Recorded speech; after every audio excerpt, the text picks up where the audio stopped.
नमस्कार. रिक्शिया सीड कंपनीचे PKM1 व्हरायटीची लागवड पद्धत. PKM1 व्हरायटी आपण दोन पद्धतीने त्याची लागवड करू शकतो. एक, रोपे तयार करून. दोन, डायरेक्ट शेतामध्ये लागवड करून. पहिली पद्धत, रोपे तयार करून. रोपे तयार करण्यासाठी 1 किलो मापाची प्लॅस्टिकची बॅग वापरावी.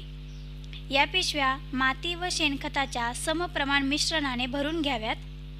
पिशवीस खालील बाजूस 5 ते 7 छिद्र पाडावीत, म्हणजे पाण्याचा निचरा होण्यास मदत होते.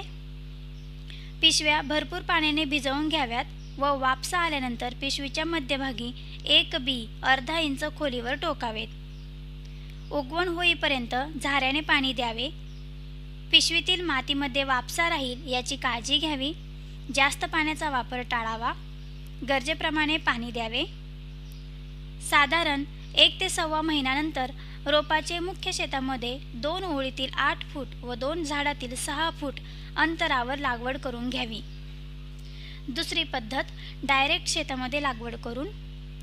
डायरेक्ट शेतामध्ये लागवड करायची असल्यास 2 ओळीतील 8 फूट व 2 झाडातील 6 फूट या अंतरावर 1 बाय 1 बाय 1 बायचा खड्डा घेऊन त्यामध्ये माती व शेणखताचे समप्रमाण वापरून खड्डे भरून घेणे व त्यानंतर पाणी देऊन वापसा आल्यावर खड्ड्यामध्ये अर्धा इंच खोलीवर एक बियाणे टोकावे. उगवण होईपर्यंत गरजेप्रमाणे पाणी द्यावे. जास्त पाण्याचा वापर टाळावा.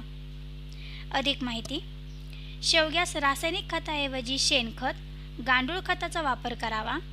वर्षातून 2दा 1 घमेले 1 झाडास वापरावे.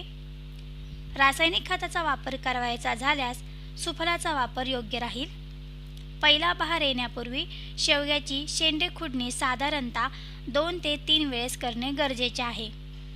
काही शंका असल्यास मिस कॉल करा. 90 21 28 0000. फार्म गुरु, पुणे. धन्यवाद.